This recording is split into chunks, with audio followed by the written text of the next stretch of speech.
कौन बनेगा नेता। नगर निगम के चुनाव पास आने वाले थे।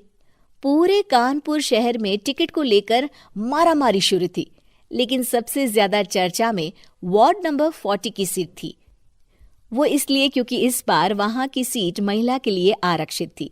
अब सवाल ये था कि चुनाव लड़ेगा कौन। इससे पहले ठाकुर साहब वहां से पार्षद थे और इस बार उन्होंने अपनी पत्नी सीमा ठाकुर को टिकट दिलवाई और ठाकुर साहब की शान के कारण सीमा जी ने 20,000 वोटों से चुनाव जीत लिया। अरे बधाई हो सीमा भाभी, अब तो आप वार्ड की पार्षद बन गई हैं। अब तो हमारे काम आप ही करवाएंगी। अरे ये तो सिर्फ नाम की पार्षद बनी है, वो तो महिला सीट आ गई, वरना पार्षद तो मुझे ही बनना था। अब भले ही चेहरा इसका होगा, लेकिन पावर तो मेरी ही होगी। अरे वाह भाई साहब, क्या दिमाग लगाया है आपने भी। आइए आप लोग, खाना लगा दिया है सबके लिए। सीमा जी पार्षद बन चुकी थीं, फिर भी उनकी एक ना चलती। सारे काम ठाकुर साहब खुद ही संभाल लेते और जहां जरूरत पड़ती वहां सीमा जी का अंगूठा लगवा लेते। सीमा जी ज्यादा पढ़ी लिखी भी नहीं थी। एक दिन ठाकुर साहब और सीमा एक प्रोग्राम में जाते हैं। अरे ठाकुर साहब, आप आ गए। ओहो, पार्षद मैडम भी आ गई हैं। स्वागत है आप दोनों का। लगता है हमारे पार्षद फंड का सही इस्तेमाल हो रहा है। चलिए अब उद्घाटन करते हैं। ये लीजिए ठाकुर साहब कैची, आप ही सबसे पहले प्रवेश कीजिए। सब लोग आगे निकल जाते हैं और सीमा जी पार्षद होने के बावजूद भी पीछे खड़ी रह जाती हैं।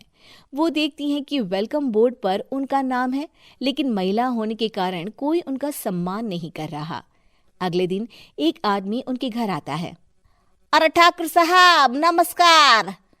कल ना हम नोटिस किए कि हमारा घर तो अवैध है और नगर निगम वाले उसे तोड़ने आ रहे हैं। अरे कुछ कीजिए ना ठाकुर साहब। देखो भाई, मैं तो ज्यादा कुछ कर नहीं सकता, पर अगर तुम सबकी जेब गर्म कर दो तो कुछ हो सकता है। कुल मिलाकर 4 लाख लगेंगे। अरे 4 लाख ठाकुर साहब? अरे भाई, मैं अपने लिए नहीं मांग रहा हूँ।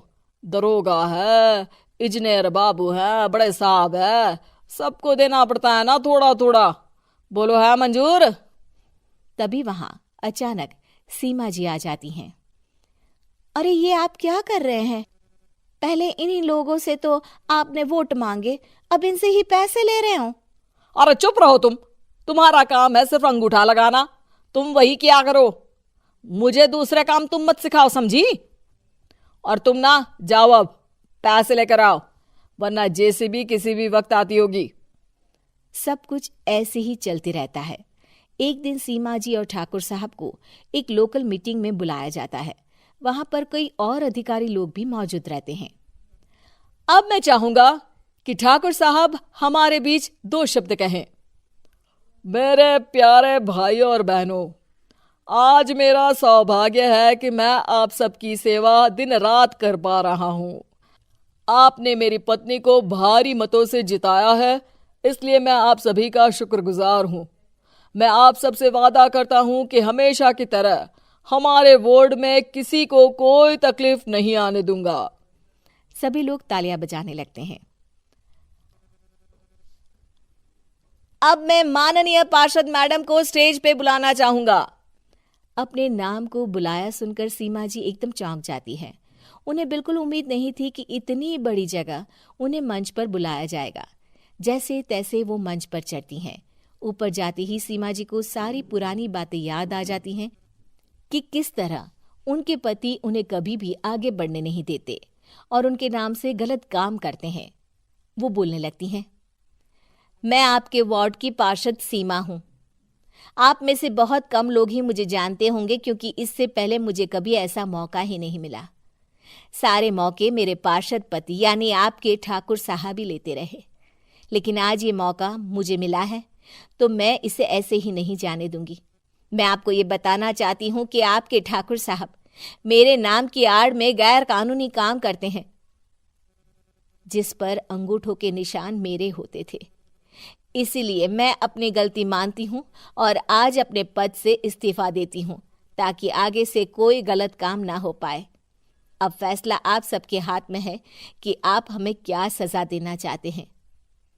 सीमा जी की बातें सुनकर ठाकुर साहब के चेहरे का रंग उड़ जाता है और वो शर्म से मुंह नीचा करके वहां से चले जाते हैं और पद से इस्तीफा देकर ही सही सीमा जी अपने आप में आत्मविश्वास महसूस करती हैं।